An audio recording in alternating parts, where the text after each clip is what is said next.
आप सबों का टीआरएलएसएस क्लासेस में स्वागत है। और इस वीडियो लेक्चर्स में हम लोग समझेंगे solutions of equations bye matrix methods. तो ये एग्जांपल से लेते हैं हम लोग। ये 3 इक्वेशंस दिया हुआ है और इसका आंसर है x=2, y=-1 और z=1।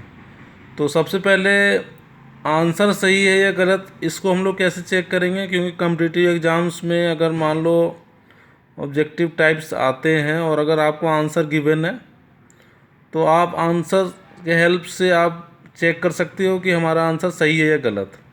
तो सबसे पहले समझते हैं कि आंसर्स कैसे चेक करेंगे। How to check answers is correct और नॉट करेक्ट। तो हम लोग सबसे पहले ये 3 इक्वेशंस लिख दिए। अब क्या करेंगे, जो values of X Y Z दिया हुआ है वो तीनों इक्वेशंस में पुट करेंगे। जैसे इक्वेशन 1 के LHS में पुट किए तो हम लोग देखें ये LHS का x का वैल्यू 2 पुट किए, y का वैल्यू -1, z का वैल्यू 1, तो ये 4 आ गया। तो मतलब ये LHS RHS के बराबर हो गया। फिर और कंफर्म करने के लिए जो वैल्यूज़ है x y z का उसको फिर दूसरे इक्वेशंस में पुट करके देख लिए, वो भी LHS जो है वो RHS के बराबर आ गया, 0 के बराबर। RHS राइट हैंड साइड और ये लेफ्ट हैंड साइड। उसी तरीके से इक्वेशन नंबर 3 में भी पुट करके देखें हम लोग, तो 2 + -1 + 1 2 आ गया, RHS के बराबर आ गया। मतलब ये तीनों इक्वेशंस को x y और z का वैल्यू सेटिस्फाई कर गया। मतलब हमारा आंसर जो है वो करेक्ट है। ऐसा हो सकता है कि हम इक्वेशन सॉल्व कर दिए, उसके बाद हमको चेक करना चाहिए आंसर सही है या गलत। तो इस तरीके से आप आंसर को चेक कर सकते हो। अब हम लोग समझेंगे कि इसका सॉल्यूशंस कैसे करेंगे। तो हम लोग को पता है मैट्रिक्स मेथड में कि हम लोग ए मैट्रिक्स को फॉर्म करते हैं with the help of coefficient of X Y and Z. तो एक्स वाई जेड कोफिशिएंट को फर्स्ट रो में लिख दिए पहले इक्वेशंस का, दूसरे इक्वेशंस के एक्स वाई जेड के कोफिशिएंट्स को दूसरे रो में लिख दिए, तीसरे इक्वेशन से एक्स वाई जेड कोफिशिएंट को थर्ड रो में लिख दिए। और कैपिटल एक्स मैट्रिक्स जो हो गया वो वेरिएबल्स के हेल्प से बन गया, एक्स वाई जेड को लिख दिए। डी मैट्रिक्स क्या होता है, इक्वल के बाद जो RHS में है उसके हेल्प से डी मैट्रिक्स बन गया। अब हम लोग को ये पता है कि फॉर्मूला x=A इन्वर्स D होता है, तो ये लिख लिए हम लोग। तो हम लोग को मेन टारगेट है A इन्वर्स निकालना है और फिर D से मल्टीप्लाई करना है, और ये दोनों मिलके एक सिंगल मैट्रिक्स बन जाएगा। और ये जो ये x मैट्रिक्स है उसको इधर जो मैट्रिक्स आएगा उससे इक्वेट करेंगे तो एक्स वाई जेड का वैल्यूज़ आ जाएगा। तो हम लोग समझते हैं तो A इन्वर्स कैसे निकालेंगे। तो पहले स्टेप्स में हम लोग जनरल मैट्रिक्स फॉर्मेट में जो है वो सारा लिख दिए, फॉर्मूला लिख दिए। स्टेप 2 में हम लोग A इन्वर्स को फाइंड आउट करेंगे। तो A inverse adjoint A bye determinant of A होता है, ये पता है हम लोग को। और डिटर्मिनेंट ऑफ A ऑलरेडी हम लोग एक्सपेंड करने आता है। तो इसमें ध्यान यही रखना है कि जब अगर यहाँ माइनस आ गया, जैसे फर्स्ट तो ठीक है प्लस ये लिख दिए, लेकिन अगर जैसे ऑलरेडी यहाँ माइनस पहले से होता है और दोबारा अगर नेगेटिव वैल्यू हो तो ब्रैकेट के अंदर लिखना है, ये ध्यान रखना है। माइनस प्लस का कैलकुलेशंस का काफ़ी रोल है, तो इसमें काफ़ी ध्यान रखना है कि जब भी पहले से माइनस हो और बाद में फिर नंबर माइनस हो तो ब्रैकेट डाल देना ज़रूरी है, ब्रैकेट। तो इसको सॉल्व करेंगे इस तरीके से। तो हम देख रहे हैं कि डिटर्मिनेंट ऑफ A का वैल्यू 10 आ जाएगा। तो A इन्वर्स मतलब determinant of A is not equal to 0, मतलब A इन्वर्स एग्जिस्ट करेगा। ये डिसाइड हो गया कि इन्वर्स जो है हमारा एग्जिस्ट करेगा। तो अब हम लोग आगे प्रोसीड करेंगे। तो अब हम लोग एडजॉइंट A निकालेंगे, क्योंकि इन्वर्स एग्जिस्ट करेगा तो adjoint A bye determinant of A निकालना रहता है। तो एडजॉइंट कैसे निकालते हैं, matrix form by cofactor of each elements of matrix A। तो A11 कैपिटल A11 से हम लोग इसका कोफैक्टर डिनोट कर रहे हैं, मतलब cofactor of element small a11। Small a11 इस एलिमेंट्स को डिनोट कर रहा है। तो ध्यान रखना कोफैक्टर में पोजीशन ऑफ एलिमेंट्स इम्पोर्टेंट होता है, ना कि वो एलिमेंट। ये 1 -1 ये सब से कुछ नहीं लेना देना है। जब भी जिस एलिमेंट्स का कोफैक्टर लेते हैं तो उसके पोजीशंस को ध्यान रखना है। जैसे A11 है तो ये 1 और 1 को सम करके देखना है कि ऑड आ रहा है या इवन आ रहा है।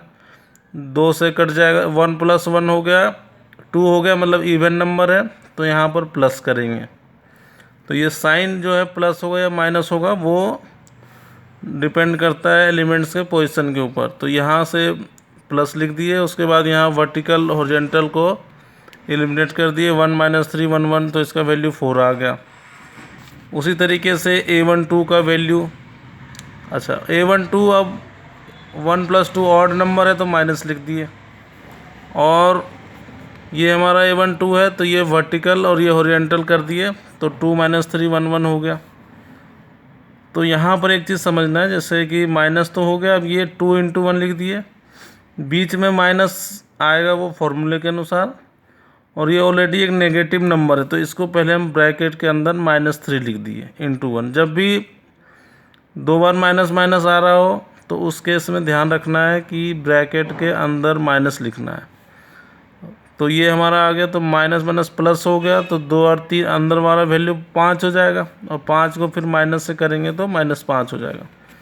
मतलब ये ध्यान रखना है कि माइनस इंटू प्लस माइनस होता है, प्लस इंटू माइनस माइनस होता है, माइनस इंटू माइनस प्लस होता है। प्रोडक्ट में ये रूल ध्यान, plus into plus plus sign होता है। प्रोडक्ट के केस में ये ध्यान रखना, प्रोडक्ट के केस में इसको ध्यान रखना है। तो ये ब्रैकेट का मतलब ही होता है कि माइनस, जैसे ब्रैकेट हटेगा तो माइनस माइनस से मल्टीप्लाई होगा तो प्लस हो जाएगा। तो इसी तरीके से A13 का वैल्यू 1 आ जाएगा, A21 + 2 आ जाएगा, A22 का वैल्यू 0 आ जाएगा। फिर देख सकते हैं कि A23 का वैल्यू -2 आ जाएगा, है ना। फिर से एक बार, तो A23 क्या है हमारा, फिर से एक बार रिवाइज करा देते हैं। A23 क्या होगा, कोफैक्टर ऑफ एलिमेंट्स A23, इस एलिमेंट्स का कोफैक्टर है। इस एलिमेंट से कोई मतलब नहीं है, इस एलिमेंट के पोजीशन से मतलब है, क्योंकि पोजीशन से साइन डिसाइड होता है। 2 और 3 5 हो गया, ऑड नंबर मतलब माइनस आ गया, और फिर यहाँ से हॉरिजॉन्टल और वर्टिकल को हटा देंगे तो 1 - 1 1 1 हो जाएगा। तो इसको जब सॉल्व करेंगे, फिर से देखो 1 × 1 ये 1 हो गया, बीच में फॉर्मूले के अनुसार माइनस हुआ, फिर ऑलरेडी -1 है तो इसलिए यहाँ पर हम ब्रैकेट के अंदर -1 लिखे, फिर × 1 लिखे। अब हम लोग को ये तो सही है, 1 हो गया। अब हम लोग को पता है ब्रैकेट जैसे ही हटता है मतलब मल्टीप्लाई होता है, मतलब 1 माइनस को अगर माइनस से मल्टीप्लाई करेंगे तो प्लस हो जाएगा। तो ये 1 हो गया, -2 आ गया। उसी तरीके से A23 का वैल्यू +2 आ गया, A32 का 5 आ गया, और A33 का 3 आ गया। तो सारे कोफैक्टर्स को निकाल लिए, 9 एलिमेंट्स थे, 9 एलिमेंट्स के कोफैक्टर्स को निकाल लिए हम लोग। अब हम लोग को पता है कि बी जो मैट्रिक्स है वो क्या था, matrix form by the cofactor of each elements of matrix A. तो ये हमारा मैट्रिक्स हो जाएगा, तो जो कोफैक्टर निकाले उसके वैल्यूज़ को यहाँ पर सब्स्टिट्यूट कर दिए। अब हम लोग को पता है कि एडजॉइंट ए क्या होता है, जो मैट्रिक्स कोफैक्टर से बन के आया उसको ट्रांसपोज करते हैं, जिसको BT या B' से रिप्रेजेंट करते हैं। तो ट्रांसपोज करने का मतलब हुआ, जो बी मैट्रिक्स था उसको रो को कॉलम में कन्वर्ट कर दिए, सेकेंड रो को सेकेंड कॉलम बना दिए, थर्ड रो को थर्ड कॉलम बना दिए। तो ये हमारा एडजॉइंट ए मैट्रिक्स निकल के आ गया। तो अब यहाँ से हम लोग देख सकते हैं कि जब एडजॉइंट ए निकल के आ गया और डिटर्मिनेंट ऑफ ए पता है, तो ए इन्वर्स हमारा ये फॉर्मेट हो गया था। तो हम लोग देख रहे हैं हर एक को इक्वेशन नंबरिंग दे रहे हैं ताकि सॉल्व करने में आसानी हो। लिंक करना काफ़ी ज़रूरी है, हर एक जो भी लगता है इम्पोर्टेंट्स है इक्वेशंस उसको नंबरिंग कर दिया जाना चाहिए। जैसे अब ये इक्वेशन 8 को इक्वेशन 4 में पुट करेंगे। इक्वेशन 4 हमारा क्या था, x = A 1D था। तो A इन्वर्स का वैल्यू ये हो गया हमारा, A इन्वर्स का वैल्यू, और D का वैल्यू ये हो गया। तो हम लोग यहाँ से देख सकते हैं कि ये 3/3 का मैट्रिक्स है, ये 3/1 का है। तो यहाँ पर प्रोडक्ट पॉसिबल है क्योंकि ये दोनों बराबर है। Number of columns in first matrix is equal to the number of rows in second matrix. तो ये प्रोडक्ट पॉसिबल का इससे पता चलता है। और नया मैट्रिक्स जो बनेगा उसका ऑर्डर ये दोनों के हेल्प से पता चलता है। 3 × 1 का बनेगा, मतलब 3 रो और 1 कॉलम, 3 रो और 1 कॉलम के मैट्रिक्स बनेंगे। प्रोडक्ट कैसे करेंगे, फर्स्ट रो को फर्स्ट कॉलम से, तो 4 × 4 + 2 × 0 + 2 × 2 हो गया। ये मिलके एक सिंगल एलिमेंट्स बना देंगे।